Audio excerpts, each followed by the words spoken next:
Welcome to County Portal, your simple source for local government services and public records. Let's get started.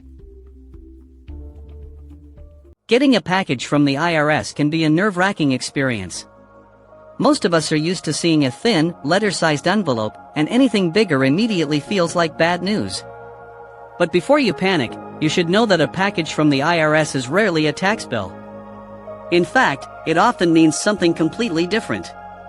Let's break down the most common reasons you might find a thick envelope or small box from the Internal Revenue Service in your mailbox.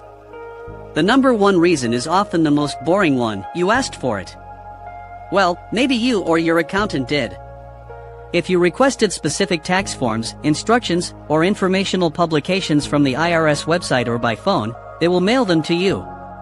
If you asked for several different forms or a large booklet, they'll bundle them together in a large manila envelope or a small package.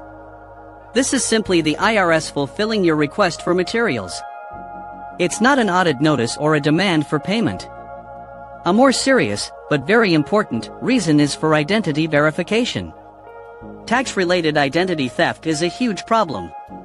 To protect you, the IRS might flag a return that looks suspicious. If they do, they may send a package containing a specific letter, like a 5071C letter. This letter will instruct you to go online to a secure IRS website or call a dedicated phone number to verify that you were, in fact, the person who filed the tax return. They send this in a more substantial package to get your attention and ensure it isn't mistaken for junk mail. This is a protective measure for your benefit, so it's crucial to follow the instructions quickly. Sometimes, other official business requires a larger envelope. If you applied for an employer identification number, or EIN, for your business, the IRS will mail your official confirmation notice. This is called a CP 575. While it's just a letter, it's an important document and is often sent in a sturdy envelope. Also, if you're already involved in a complex issue like an audit or examination, the IRS might send you a large packet of documents, requests for information, or copies of your case file. This is usually not the first point of contact for an audit, but it can happen during the process. Finally, you must always be cautious of scams.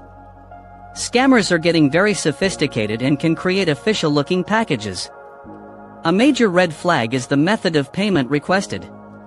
The real IRS will never, ever demand payment with a gift card, wire transfer, or cryptocurrency. A scam package might also use overly aggressive or threatening language to scare you into acting fast without thinking. If you receive a package that feels off, do not use the phone numbers or websites listed inside it. Instead, go directly to the official irs.gov website to look up information and find their legitimate contact numbers. When in doubt, take the package to a qualified tax professional to get a second opinion before you do anything. To sum it up, a package from the IRS isn't usually a bill. It's most likely requested forms, an identity verification request, or other official business documents. The most important thing is to open it, read it carefully, and verify its authenticity if anything seems suspicious. Don't just let it sit on your counter out of fear. Taking action is the best way to handle any communication from the IRS. Thanks so much for watching. If this video helped clear things up for you, please hit that like button and consider subscribing to the channel for more straightforward answers to your tax questions.